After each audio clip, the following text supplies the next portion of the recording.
Hey, what's up everybody? My name is Rick Strong and this is Flat Earth Freak Show. And in this video, I've got Daniel Pratt once again. And this time, he's confused on how the Earth spins. And he thinks that if you get on a hang glider, that your destination should actually spin to you. If any of this piques your interest in any which way, shape, or form, stay tuned. Alrighty folks, here we go. Back with everybody's favorite spinning ball. This time we're going to talk hang gliding on the equator. I'm not saying this is to scale or exact speed. This is a representation. If I were to show it to scale with this ball, it would be so tiny no one could see it. No way. Shut the fuck up. Daniel Pratt isn't gonna do an experiment that is to scale? Get out of town. No way. Hell is finally frozen over, ladies and gentlemen. I see fucking pigs flying.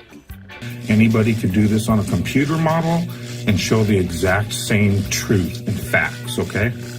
So this is the Earth spinning eastward, okay? So we take off on our hang glider and we start doing 20 miles an hour westward, which according to the Globagandist means we're actually doing 1,020 miles, relative miles an hour eastward now. Because we started at 1,040 when we jumped off the mountain, right? And we start going 20 miles an hour west, according to them, because we were going 1,040 when we jumped off the mountain. And we subtract the 20, we're going west, so we're actually doing 1,020 miles east along with the Earth now, okay? This is their relative motion wizardry garbage they constantly try to sell us. Nobody's trying to sell you anything. You're super confused, and it looks like you're fucking confusing yourself. You do realize that if you have a hang glider and you're on the top of a mountain and you jump off the mountain, the air above the ground that is spinning is also spinning. So when you jump up in the air, the Earth doesn't spin underneath your fucking feet. I don't know why you would fucking think that. I don't know, man. Maybe it's all the fucking drugs you've been using? You tell me. But in reality, we know that as soon as we jump off this mountain, if we're supposedly going 20 miles an hour, but 1,020 relative miles an hour eastward following Earth, but we're following behind 20 miles an hour westward, as soon as that hang glider turns around, there's no engines on that hang glider. Really? A hang glider doesn't have engines? I think I might have to Google that. No shit, Sherlock. Everybody fucking knows a hang glider doesn't have engines. So somehow, when we start going back west, or to the east, we're headed west, and we turn around and come back and start heading east, there should be no way for a hang glider to catch back up to the Earth. If the spinning atmosphere were to grab it, you should feel a sudden burst of acceleration of 20 miles an hour.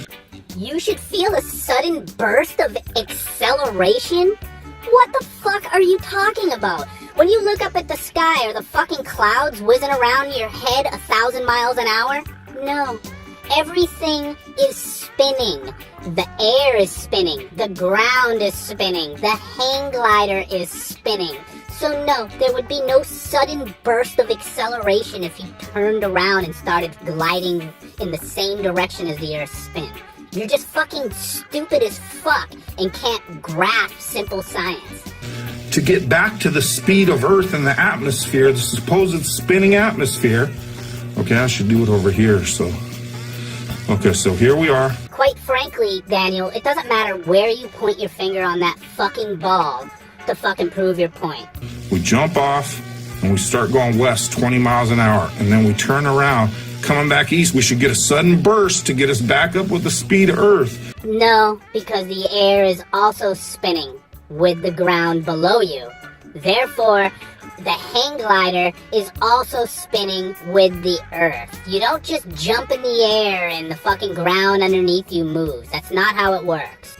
Your idea of reality is so flawed, I don't even know where you come up with this shit.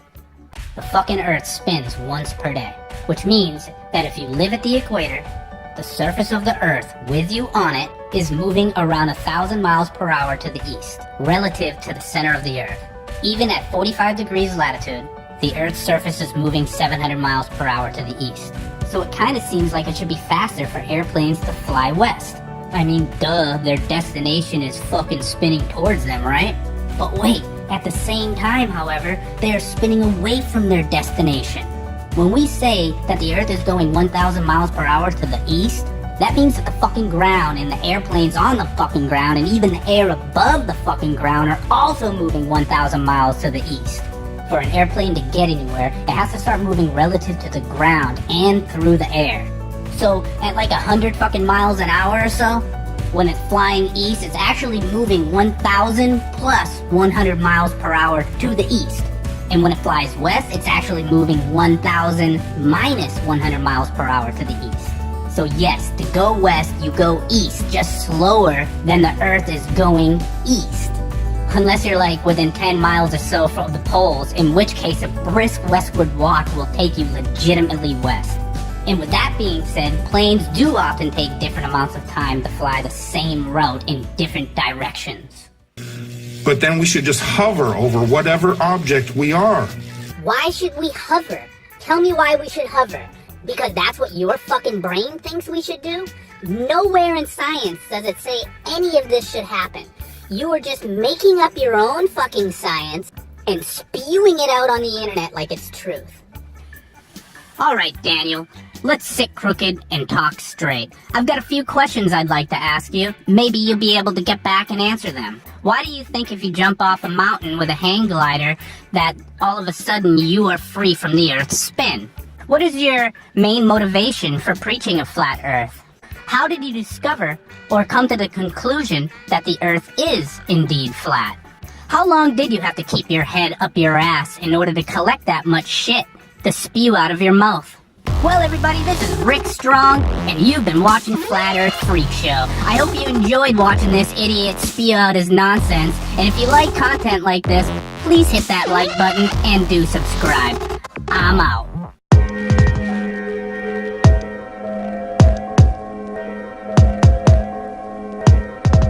Know what I'm saying?